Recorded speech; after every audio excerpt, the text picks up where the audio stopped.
জয় হিন্দ বন্ধুরা, welcome to Bangla defence academy. Bangla defence academy YouTube চ্যানেলে তোমাদের প্রত্যেককেই স্বাগতম। আশা করি সকলেই ভালো আছো আর তোমাদের প্রিপারেশন খুব জোরদার চলছে। দেখো, ডাব্লিউপি কনস্টেবল 2025কে ফোকাস করে আমাদের যে মিশন পুলিশ ব্যাচ যে স্পেশালি তোমাদের জন্য শুরু হয়েছে তার আজ সেকেন্ড ক্লাস। দেখো, প্রথম ক্লাসে আমরা অলরেডি ভারতের ইতিহাসের উৎস সম্পর্কে তোমাদের বুঝিয়েছি, কনসেপচুয়াল প্লাস এমসিকিউ। ঠিক আছে, আজকে যে আমাদের ক্লাসটি হবে সেটা হচ্ছে কি মেহেরগড় সভ্যতা বা মেহেরগড় সভ্যতা এবং সিন্ধু সভ্যতা। এটি পুরো ডিটেলসে কনসেপচুয়াল ক্লাস হবে, প্লাস গুরুত্বপূর্ণ যে এখান থেকে এমসিকিউগুলো পরীক্ষায় আসে সেগুলো সম্পর্কে তোমাদের কিন্তু বিস্তারিতভাবে জানানো হবে। যেগুলো গুরুত্বপূর্ণ এমসিকিউ যেগুলো পরীক্ষায় আসে সেগুলো সম্পর্কেই শুধু আলোচনা করব। ঠিক আছে, আর তোমরা যারা আমাদের এই বাংলা ডিফেন্স একাডেমি চ্যানেলে একবারই নতুন তারা অবশ্যই আমাদের এই চ্যানেলটিকে সাবস্ক্রাইব করে পাশে থাকা বেল আইকনটি প্রেস করে দেবে। তো চলো শুরু করি আজকের এই ক্লাস। তো দেখো, প্রথমে রয়েছে আমাদের মেহেরগড় সভ্যতা। মেহেরগড় সভ্যতা সম্পর্কে আমরা বিস্তারিতভাবে জেনে নিই। দেখো কি বলছে, সময়কাল যদি আমরা দেখি খ্রিস্টপূর্ব মানে যীশু খ্রিস্টের জন্মের পূর্বে 7000 থেকে 2000 খ্রিস্টপূর্বাব্দ পর্যন্ত এই সভ্যতা কিন্তু নিওলিথিক এইজের মধ্যে পড়ে। বোঝা গেল কি বললাম? সময়কাল যদি আমরা ধরি 7000 থেকে 2000 খ্রিস্টপূর্বাব্দের মধ্যে মানে যীশু খ্রিস্টের জন্মের পূর্বে এই যে সময়কালটা এটাকে আমরা নিওলিথিক এইজের মধ্যে ধরছি। এখানে কিন্তু আমাদের এই মেহেরগড় সভ্যতা কিন্তু পড়ছে। অ্যাকচুয়ালি আমরা যদি দেখি না, মেহেরগড় সভ্যতা আর হরপ্পা সভ্যতা দুটো কিন্তু আলাদা আলাদা সভ্যতা। বোঝা গেল? এবার দেখো, আবিষ্কার করেন কে এই মেহেরগড় সভ্যতাটা? 1974 খ্রিস্টাব্দে ফরাসি বিশেষজ্ঞ। কারা করেন? ফরাসি বিশেষজ্ঞ ফ্যাসোয়া জ্যারিস ও রিচার্ড মিডো বেলুচিস্তানের পশ্চিমে সিন্ধু উপত্যকার কাচ্চি সমভূমিতে এই সভ্যতা কিন্তু নিদর্শন আবিষ্কার করেন। তার মানে কে করেছিলেন? ফ্যাসোয়া জ্যারিস আর হচ্ছে কে রিচার্ড মিডো, বালুচিস্তানে। বোঝা গেল? এবার দেখো এখানকার কৃষি ফসল। এখানকার কৃষি ফসলের মধ্যে রয়েছে গম, যব, বার্লি, খেজুর, তুলো প্রভৃতি শস্যের অস্তিত্ব কিন্তু এখানে এই মেহেরগড় সভ্যতা কিন্তু পাওয়া গেছে। এখানকার প্রাপ্ত পোড়া তুলোর বীজ থেকে প্রমাণ হয় যে এই সময়ের মানুষেরা সুতির বস্ত্র সঙ্গে কিন্তু পরিচিত ছিল। বোঝা গেল? আর এটি ভারতের কার্পাস তুলো চাষের প্রাচীনতম নিদর্শন বলে মনে করা হয়, মানে ঐতিহাসিক মহলেরা এটাকে মনে করেন। বোঝা গেল? এই হচ্ছে আমাদের মেহেরগড় সভ্যতা। অ্যাকচুয়ালি মেহেরগড় সভ্যতা থেকে যদি আমরা পরীক্ষায় দেখি যে মেহেরগড় সভ্যতা কে কত খ্রিস্টাব্দে আবিষ্কার করেন, বা পরীক্ষায় আসলে যে কত খ্রিস্টাব্দে আবিষ্কার করেন বা মেহেরগড় সভ্যতার আবিষ্কার করেন কি, ঠিক আছে, এই ধরনের প্রশ্ন কিন্তু পরীক্ষায় আসে। এরপরে আমরা যেটা দেখবো সেটা হচ্ছে হরপ্পা সভ্যতা বা সিন্ধু সভ্যতা। তার আগে বলে রাখি যে আমাদের এসএসসি জিডি 2026কে টার্গেট রেখে কার্গিল ব্যাচ কিন্তু পেড ব্যাচ কিন্তু আমাদের লঞ্চ হয়েছে, যার মূল্য মাত্র যদি আমরা দেখি 599 টাকা। তোমরা যারা আগ্রহী ছাত্রছাত্রী আছো তারা আমাদের অবশ্যই অনলাইন এই পেড ব্যাচে তোমরা অ্যাডমিশন করতে পারো। অ্যাডমিশন কিন্তু ওপেন তোমাদের জন্য রাখা হয়েছে, 8 মাসের কোর্স। ঠিক আছে, আমাদের এসএসসি জিডি 2026কে টার্গেট রেখে কিন্তু এই ব্যাচ অলরেডি লঞ্চ হয়েছে। ঠিক আছে, পেড এই ব্যাচটি দেখো এখানে কি কি রয়েছে। লাইভ ক্লাস পাবে, প্লাস রেকর্ডেড ক্লাস পাবে। ঠিক আছে, পিডিএফ নোটস পাবে, সেকশনাল মক টেস্ট পাবে। তারপর কি বলছে, online full live mock test কিন্তু তোমরা এখানে পাবে। ঠিক আছে, তোমরা এই যে নিচে দেওয়া নাম্বারে অবশ্যই কল করে কিন্তু জেনে নিতে পারো বিস্তারিতভাবে আরও। ঠিক আছে, চলো নেক্সট। এবার দেখো, ডাব্লিউপি মিশন ডাব্লিউপি পুলিশকে কেন্দ্র করে আমাদের যে রুটিনটা রয়েছে, ক্লাস রুটিনটা, সেটা তোমরা একটু দেখে নাও। দেখো, আমাদের সকাল 9টার দিকে আর সন্ধ্যার 7টার দিকে কিন্তু ক্লাস হয়। দেখো, রবিবার তোমরা কি ক্লাস পাচ্ছ? মিশন ডাব্লিউপি পুলিশকে কেন্দ্র করেই কিন্তু আমাদের চলছে। রবিবার পাচ্ছ তোমরা রিজনিংয়ের ক্লাস, সোমবার পাচ্ছ তোমরা ইংরেজি ক্লাস, মঙ্গলবার পাচ্ছ তোমরা অঙ্কের ক্লাস বা গণিতের ক্লাস, প্লাস আমার ভূগোল ক্লাস পাচ্ছ। বুধবার তোমরা পাচ্ছ অঙ্কের ক্লাস, বৃহস্পতিবার অর্থনীতি ক্লাস প্লাস ইংরেজি ক্লাস, ইংরেজি হবে। ওকে, ইংরেজি ক্লাস। শুক্রবার পাচ্ছ পলিটি ক্লাস, আর শনিবার পাচ্ছ ইতিহাস ক্লাস আর অঙ্ক ক্লাস। এছাড়াও আমাদের সপ্তাহে একটি করে কারেন্ট অ্যাফেয়ার্স আসবে। ঠিক আছে, এছাড়াও কিন্তু এক্সট্রা ক্লাস মাঝে মধ্যে করিয়ে দেওয়া হবে। বোঝা গেল? এই হচ্ছে আমাদের মিশন ডাব্লিউপি কে টার্গেট করে 2025-এর যে আমাদের ব্যাচ, সেগুলো তোমরা ফ্রি ব্যাচ কিন্তু এটা পাচ্ছ তোমরা, হ্যাঁ ফ্রি কিন্তু তোমাদের জন্যই এটা করা হয়েছে। এবার দেখো হরপ্পা সভ্যতা বা সিন্ধু সভ্যতা, ইন্দাস ভ্যালি সিভিলাইজেশন, যেটা 2300 খ্রিস্টপূর্ব থেকে 1750, তোমরা দেখতে পাচ্ছ এটা আমাদের মহান ভারতবর্ষের ঠিক পশ্চিমের দিকে এই সিভিলাইজেশনটা গড়ে উঠেছে, পশ্চিমের দিকে। তোমরা দেখতে পাচ্ছ এখানে আমাদের বর্তমানে যদি আমরা ধরি পাকিস্তান আর ভারতের কিছু রাজ্যের মধ্যে, ধরো এটা আমাদের ভারতের বাউন্ডারি, তো এই বাউন্ডারির মধ্যে কিন্তু এই সিভিলাইজেশনটা অ্যাকচুয়ালি গড়ে উঠেছে। এই জায়গাটা এখন বর্তমানে ভারত আর এটা পাকিস্তানের মধ্যে চলে গেছে। বোঝা গেল এই হরপ্পা সভ্যতা বা সিন্ধু সভ্যতার কিন্তু লোকেশন, বোঝা গেল। এবার দেখো হরপ্পা সভ্যতা বা সিন্ধু সভ্যতা সম্পর্কে আমরা জেনে নেই বিস্তারিতভাবে। দেখো কি রয়েছে সিন্ধু সভ্যতার ভৌগোলিক পরিচিতি, সিন্ধু সভ্যতার ভৌগোলিক পরিচিতি বা হরপ্পা সভ্যতার ভৌগোলিক পরিচিতি। দেখো সিন্ধু যে বর্তমানে রয়েছে মহেঞ্জোদারো এবং কোটদিজি এবং চানহুদারো সেই সময় ছিল সিন্ধুর মধ্যে। এবার দেখো বেলুচিস্তানের মধ্যে কি কি ছিল, বালাকোট, ডাবরকোটও ছিল সেই সময়। আফগানিস্তানের মধ্যে কি ছিল, সৌতুঘাই উত্তর সীমানা, এছাড়া রয়েছে মুন্ডিঘাট ছিল। এরপরে দেখো কি রয়েছে রাজস্থান, রাজস্থানের মধ্যে রয়েছে কালীবঙ্গান, ভীষণ ইম্পর্টেন্ট। কালীবঙ্গানটা পরীক্ষায় বারবার দেয় যে কালীবঙ্গান বর্তমানে কোথায় অবস্থিত, তাহলে কি হবে আমাদের রাজস্থানে হবে। এরপরে দেখো হরিয়ানার সময়ে, মানে বর্তমানে আমাদের হরিয়ানা কিন্তু সেই সময় কি ছিল, বানওয়ালি ছিল। উত্তরপ্রদেশ আমরা যদি দেখি আলমগীরপুর ছিল পূর্বতম সীমানা, আমরা যদি দেখি এখানে পূর্বতম সীমানা যদি দেখি আলমগীরপুর ছিল, বোঝা গেল। এরপরে দেখো গুজরাটে কি ছিল, লোথাল, ভেরি ভেরি ইম্পর্টেন্ট। লোথালকে যদি আমরা দেখি, এছাড়া ধোলাবিরাও ইম্পর্টেন্ট রয়েছে, রংপুর রয়েছে, সুরকাটাটা রয়েছে। এবার মহারাষ্ট্রের মধ্যে যদি দেখি দৈমাবাদ, এটা কিন্তু আমরা যদি দেখি দৈমাবাদ হচ্ছে দক্ষিণতম সীমানা। এই যে দৈমাবাদ এখানে রয়েছে, এটা হচ্ছে দক্ষিণতম সীমানা হচ্ছে আমাদের এই হরপ্পা সভ্যতা বা সিন্ধু সভ্যতার। এরপর দেখো জম্মু এবং কাশ্মীর, মান্ডা রয়েছে উত্তরতম সীমানা। আমরা যদি ভারতীয়দের মধ্যে দেখি, ভারতের সীমানার মধ্যে দেখি, তাহলে এইখানে হচ্ছে আমাদের লাস্টতম সীমানা, ঠিক আছে। এরপরে দেখো কি রয়েছে পাকিস্তানে, সুদকাজেন্দার পশ্চিমতম সীমানা। এইখানে যদি আমরা দেখি পশ্চিমতম সীমানা রয়েছে, যদিও আমাদের এই জায়গাটার মধ্যে হবে, ঠিক আছে। চলো নেক্সট দেখি কি রয়েছে। সিন্ধু নদকে কেন্দ্র করে এই সভ্যতা গড়ে উঠেছিল বলে এই সভ্যতার নাম কিন্তু সিন্ধু সভ্যতা, বোঝা গেল। অ্যাকচুয়ালি সিন্ধু নদীকে কেন্দ্র করে এই সভ্যতাটা গড়ে উঠেছিল সেই সময় খ্রিস্টপূর্ব 2300 বিসি থেকে 1750 বিসি খ্রিস্টপূর্বাব্দ পর্যন্ত। এবার দেখো বলা হয় কিন্তু সিন্ধু সভ্যতার আবিষ্কার প্রথম যে স্থানটা সেটার নাম কিন্তু হরপ্পা, তাই তার নাম অনুসারে কিন্তু এর নাম করা হয়েছিল হরপ্পা সভ্যতা, বোঝা গেল।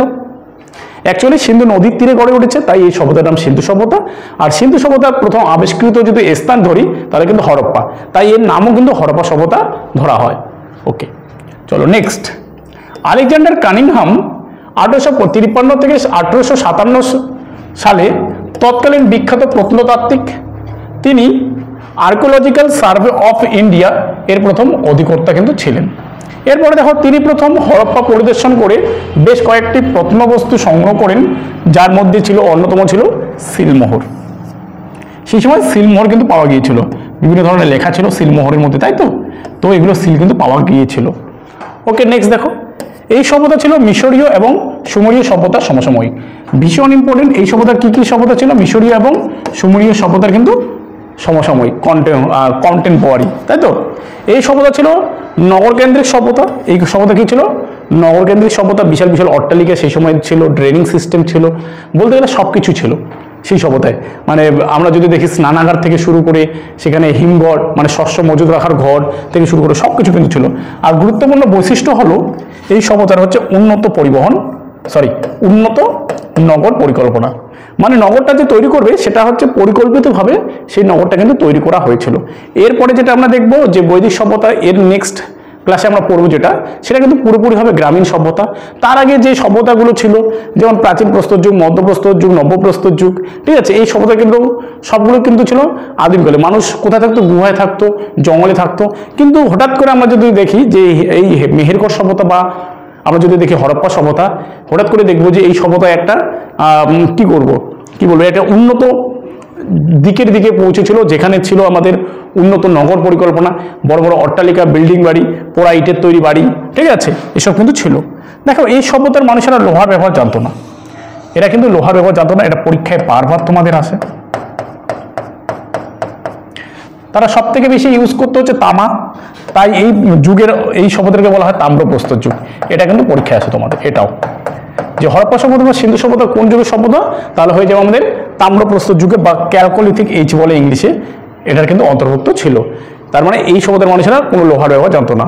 ঠিক আছে, চলো নেক্সট দেখি লিপি। তাদের যে লেখার কৌশল ছিল, অ্যাকচুয়ালি আমরা যদি দেখি ভারতের প্রাচীন যদি লিপি ধরা হয় না, সিন্ধু লিপিকেই ধরা হয়, কিন্তু এই লিপি না এখনো পর্যন্ত কেউ পাঠোদ্ধার করতে পারেননি। ঠিক আছে, এই লিপি কেউ এখনো পাঠোদ্ধার করতে পারেনি। দেখো তাদের লিখন শৈলী ছিল ভ্রষ্টফেডার নামে পরিচিত, এটাও কিন্তু পরীক্ষায় আসে বারবার। ঠিক আছে, আমি যেগুলো দিচ্ছি সেগুলো তোমরা সকলেই নোটস করে নেবে, বা এই যে এটা আমি ক্লাসের শেষে পরে পিডিএফ দিয়ে দিব। তোমরা বাংলা ডিফেন্স একাডেমি যে আমাদের টেলিগ্রাম গ্রুপ রয়েছে সেখানে অবশ্যই তোমরা যুক্ত হবে, এবং আমি ক্লাসের 24 ঘন্টার মধ্যে তোমাদের পিডিএফ দিয়ে দিই। আর যদি পিডিএফ দিতে ভুলে যাই তাহলে তোমরা অবশ্যই আমাকে কমেন্ট বক্সে কমেন্ট করতে পারো। ঠিক আছে, তো দেখো কি রয়েছে। এবার যদি খাদ্যাভ্যাস দেখি, তাদের প্রধান খাদ্য ছিল গম, যব, বার্লি। ঠিক আছে, সিন্ধু সভ্যতা বা হরপ্পা সভ্যতার প্রধান খাদ্য কি ছিল? গম, যব, বার্লি। এবার দেখো হরপ্পা সভ্যতার ব্যবসা বাণিজ্যের সঙ্গে যুক্ত বণিকেরা পণি নামে পরিচিত, এটিও ভীষণ ইম্পর্টেন্ট পরীক্ষার জন্য তোমাদের।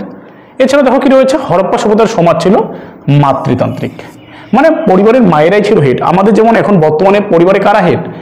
বাবারা হেড, পিতৃতান্ত্রিক পরিবার।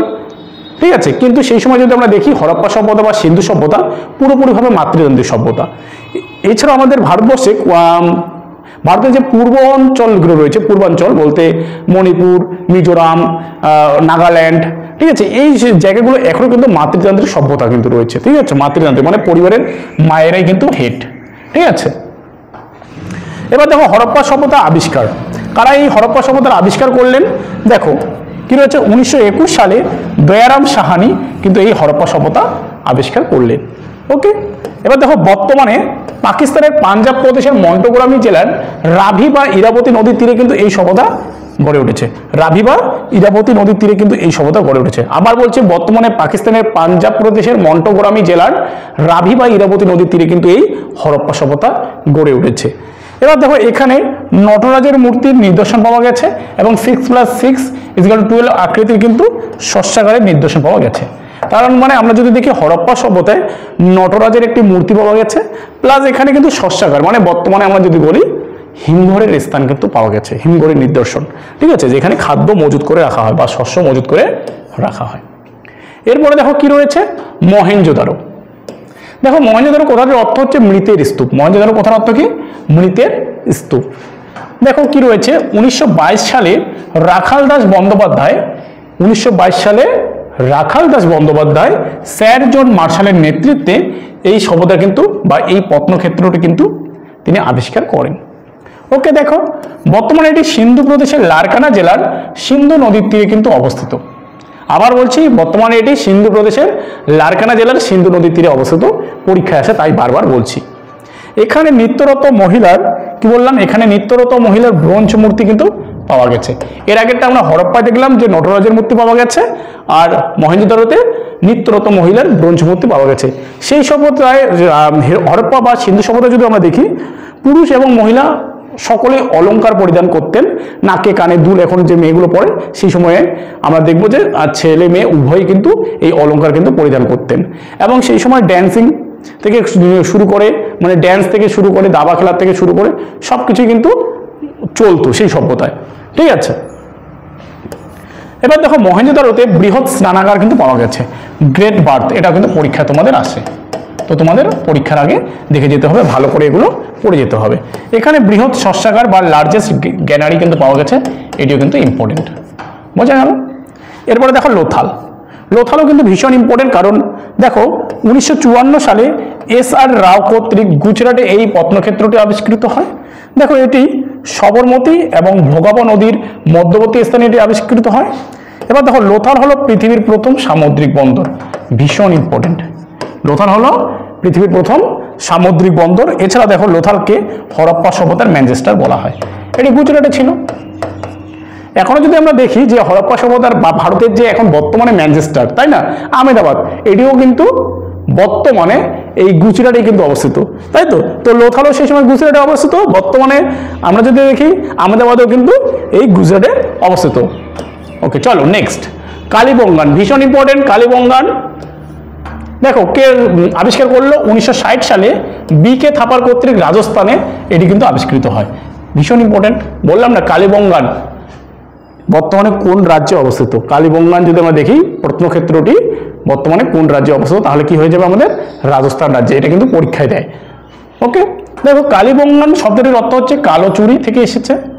আর কালীবঙ্গানে লাঙ্গলের ব্যবহারের প্রমাণ মিলেছে। এটার থেকে বোঝা যায় যে সেই সময় কৃষিকাজ হতো, তাই না? এই যে লাঙ্গলের ব্যবহার মিলল, তাহলে এটা থেকে প্রমাণিত হয় যে সেই সময় ধান চাষ থেকে গম চাষ থেকে শুরু করে সব কিছুর চাষই কিন্তু সেই সময়ও হতো। ঠিক আছে, এবার দেখো কালীবঙ্গান মৃৎশিল্পের জন্য বিখ্যাত। মৃৎশিল্প বলতে মাটির তৈরি জিনিসের জন্য বিখ্যাত। যেমন আমাদের পশ্চিমবঙ্গের নদিয়ার কোথায়? কৃষ্ণনগর মৃৎশিল্পের জন্য বিখ্যাত, তাই তো? আমরা ছোটবেলায় পড়েছিলাম না, কৃষ্ণনগর কৃষ্ণনগর করছো তুমি কি? এই দেখো না আমি কেমন ভাই পুতুল গড়েছি। কি কি পুতুল বলো না আমায় ভাই। কি যেন ছিল তারপর? মহিষ হরিণ সোনার বদন আর কি বলো চাই। যদিও আমার বর্তমানে মনে নেই কবিতাটা, তোমাদের যদি কারো মনে থাকে তাহলে অবশ্যই কমেন্ট বক্সে সুন্দরভাবে কবিতাটা লিখে দিবে, আমি একটু দেখে নেব। ঠিক আছে, এবার দেখো তো মৃৎশিল্প নদিয়া বর্তমানে আমাদের পশ্চিমবঙ্গের মধ্যে। আর সেই সময় কালীবঙ্গান হচ্ছে মৃৎশিল্পের জন্য বিখ্যাত, মানে মাটির পাত্রের জন্য বিখ্যাত। এরপরে দেখো চানহুদারো 1931 সালে ননীগোপাল মজুমদার কর্তৃক সিন্ধু অঞ্চলে এটি কিন্তু আবিষ্কার হয়। কি হলো তাহলে? চানহুদারো। এবার দেখো চানহুদারোয় কুকুরের পায়ের ছাপ কিন্তু পাওয়া গেছে, তাহলে কুকুর ছিল সেই সময়। এবার দেখো ধলাভিরা। ধলাভিরাতে কি রয়েছে? 1966 সালে জে.পি. যোশী কর্তৃক গুজরাটের কচ্ছের রানে, কোথায়? গুজরাটের কচ্ছের রানে খাদির অঞ্চলে এই প্রত্নক্ষেত্রটি কিন্তু আবিষ্কার হয়। কি নাম? ধলাভিরা। গুজরাটের কচ্ছের রণ। কচ্ছের রণ অ্যাকচুয়ালি গুজরাটের একটি জেলা। কচ্ছের রণ কথার অর্থ হচ্ছে জলাভূমি। ঠিক আছে, আমরা যদি দেখি ভারতের অন্তর্বাহিনী যে নদী রয়েছে লুনি, এই কচ্ছের রানে এসে কিন্তু পতিত হয়েছে। বোঝা গেল? এবার দেখো ধলাভিরায় বৃহৎ প্রস্তরযুক্ত কবরের নির্দেশন পাওয়া গেছে, মানে বিশাল আকারের কবর দেওয়া হয়েছে এখানে, তার সন্ধান মিলেছে। 2021 সালের 27শে জুলাই ধলাভিরা ইউনেস্কো ওয়ার্ল্ড হেরিটেজ সাইটের কিন্তু মর্যাদা পেয়েছে। ইউনেস্কো। আর তোমরা যদি চাও তো ইউনেস্কো সম্পর্কে আমার বিস্তারিত একটা ভিডিও রয়েছে, তোমরা সেখানেও দেখতে পারো। ইউনেস্কো বলে একটা ইউনেস্কো ওয়ার্ল্ড হেরিটেজ সাইট যে রয়েছে, এই সম্পূর্ণ বিষয় সম্পর্কে বর্তমানে যে আমাদের ভারতে বা পৃথিবীতে কতগুলো ইউনেস্কো ওয়ার্ল্ড হেরিটেজ সাইট রয়েছে সে সম্পর্কে একটা আমার ভিডিও দেওয়া রয়েছে এই বাংলা ডিফেন্স একাডেমি চ্যানেলে, তোমরা চাইলে সেটা দেখতে পারো। ওকে, নেক্সট দেখো কি রয়েছে? রোপার। ঠিক আছে, দেখো রোপার যদি আমরা দেখি 1953 সালে ওয়াই.ভি. শর্মা কর্তৃক শতদ্রুর তীরবর্তী অঞ্চলে এই রোপারটা কিন্তু আবিষ্কার হয়েছে। এটি স্বাধীনোত্তর ভারতের প্রথম আবিষ্কৃত প্রত্নক্ষেত্র। পরীক্ষা আসবে, মানে স্বাধীনতা লাভের পর প্রথম যদি আমাদের প্রত্নক্ষেত্র দেখি তাহলে হয়ে যাবে রোপার। ঠিক আছে, এই প্রত্নক্ষেত্রে মানুষের সঙ্গে কুকুরের সমাধির অস্তিত্ব কিন্তু পাওয়া যায়। ওকে, এটা গেল আমাদের হরপ্পা সভ্যতা বা সিন্ধু সভ্যতা সম্পর্কে বিস্তারিত বিবরণ। এবার এই হরপ্পা সভ্যতা থেকে কিছু গুরুত্বপূর্ণ তথ্য আমরা দেখব। ঠিক আছে, যেগুলো পরীক্ষার জন্য ভীষণ ইম্পর্টেন্ট। হরপ্পার ধ্বংসাবশেষ প্রথম আবিষ্কার করেন কে? Charles Masson. হরপ্পা ও মহেঞ্জোদারো সভ্যতা প্রত্নতাত্ত্বিক খনন কার্যের পরিচালক কে ছিলেন? Sir John Marshall. তামা হলো মানুষের প্রথম আবিষ্কৃত ধাতু, এটা পরীক্ষায় আসে। আর হরপ্পা সভ্যতার নিদর্শন আবিষ্কারের ক্ষেত্রে sir John Marshall, Nanigopal Majumdar, Mortimer Wheeler প্রমুখ প্রত্নতাত্ত্বিকগণ যুক্ত ছিলেন। এবার দেখো এরা হরপ্পা সভ্যতা বা সিন্ধু সভ্যতা আবিষ্কার করলেন। এবার দেখো হরপ্পা সভ্যতা বা সিন্ধু সভ্যতা কিভাবে ধ্বংস হলো, এটা নিয়ে ঐতিহাসিক মহলে কিন্তু বিভিন্ন মত পার্থক্য রয়েছে। যেমন অনেকেই মনে করেন যে হরপ্পা সভ্যতাকে ধ্বংস করার পেছনে আর্যদের হাত রয়েছে, কারণ আর্য জাতি যখন এসেছিল হরপ্পা সভ্যতাকে ধ্বংস করেছিল। কারণ হরপ্পা সভ্যতার মানুষদের অস্ত্র তারা তৈরি করেছিল তামা দিয়ে। আর মৌর্যরা কেন বলবো, আর্যরা লোহার ব্যাপার জানতো, তো তাদের সঙ্গে যুদ্ধের ফলে আর্যরা জয়ী হয়েছিল এবং এই যে হরপ্পা নগরীর মানুষেরা পরাজিত হয়েছিল, যার ফলে হরপ্পা সভ্যতা পুরোপুরিভাবে ধ্বংস হয়েছিল। কারণ আমরা দেখি যে হরপ্পা সভ্যতা ধ্বংস হওয়ার প্রায় 150 বছর পর আর্যরা এই একই জায়গায় দেখব তাদের বসতি স্থাপন করবেন এবং এটা গ্রামীণ বসতি হবে। এছাড়াও অনেক ঐতিহাসিক মহলের পার্থক্য মানে মতপার্থক্য রয়েছে। তারা বলেছিলেন যে এই হরপ্পা সভ্যতা বা সিন্ধু সভ্যতা ধ্বংসের পিছনে হচ্ছে অনাবৃষ্টি, খরা, এছাড়াও ভূমিকম্প হতে পারে। বোঝা গেল? তো এই ছিল দেখো হরপ্পা সভ্যতা বা সিন্ধু সভ্যতার ফুল কনসেপ্ট। কোথাও যদি বুঝতে তোমাদের অসুবিধা হয় তাহলে তোমরা অবশ্যই আমাকে কমেন্ট বক্সে কমেন্ট করে জানাবে। ওকে, এবার আমরা দেখব, সরি এটা হবে না, এসএসসি জিডির জন্য হবে না, এটা হচ্ছে তোমাদের মিশন পুলিশের জন্য। আমরা যদি দেখি এখানে তোমাদের জন্য রেখেছি হচ্ছে হরপ্পা এবং সিন্ধু সভ্যতার গুরুত্বপূর্ণ এমসিকিউ। ঠিক আছে, এবার দেখো কি রয়েছে।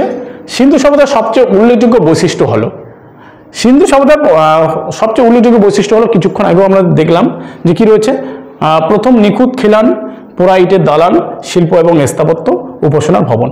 তো সিন্ধু সভ্যতার সবচেয়ে উল্লেখযোগ্য বৈশিষ্ট্য হলো কি, অপশন নাম্বার বি আমাদের এখানে সঠিক অ্যান্সার, পোড়া ইটের দালান। মানে বড় বড় অট্টালিকা যদি আমরা দেখি এই ছবির মধ্যে কি রয়েছে, ইট পুড়িয়ে বড় বড় ইট আগুনে পুড়িয়ে কি করছে, একটার পর একটার পরে দালাল তৈরি করেছে। ঠিক আছে, বড় বড় অট্টালিকা বানিয়েছে হরপ্পা সভ্যতা বা সিন্ধু সভ্যতার মানুষেরা। ওকে, নেক্সট দেখো, নিচের কোনটি হরপ্পা সভ্যতার শহর ছিল না? নিচের কোনটি হরপ্পা সভ্যতার শহর ছিল না? মেহেরগড়, লোথাল, সোকাতা, কোহ, ধোলাবিরা। নিচের কোনটি হরপ্পা সভ্যতার শহর ছিল না? অপশন নাম্বার যদি দেখি এ আমাদের সঠিক অ্যান্সার, মেহেরগড়। দেখো কি বললাম, মেহেরগড় হচ্ছে একটি আলাদা সভ্যতা, হরপ্পা সভ্যতার পূর্বে এই সভ্যতাটা কিন্তু ছিল। এবার দেখো কি রয়েছে, নিম্নের কোন হরপ্পা সাইটটি ভারতে অবস্থিত নয়? লোথাল ও কালীবঙ্গান, মহেঞ্জোদারো এবং হরপ্পা, লোথাল ও রোপার, বারোয়ালি এবং রোপার। তো আমাদের এখানে সঠিক অ্যান্সার কি, অপশন নাম্বার বি, মহেঞ্জোদারো এবং হরপ্পা দুটি কিন্তু বর্তমানে এখন পাকিস্তানের মধ্যে রয়েছে, ভারতের মধ্যে অবস্থিত নয়।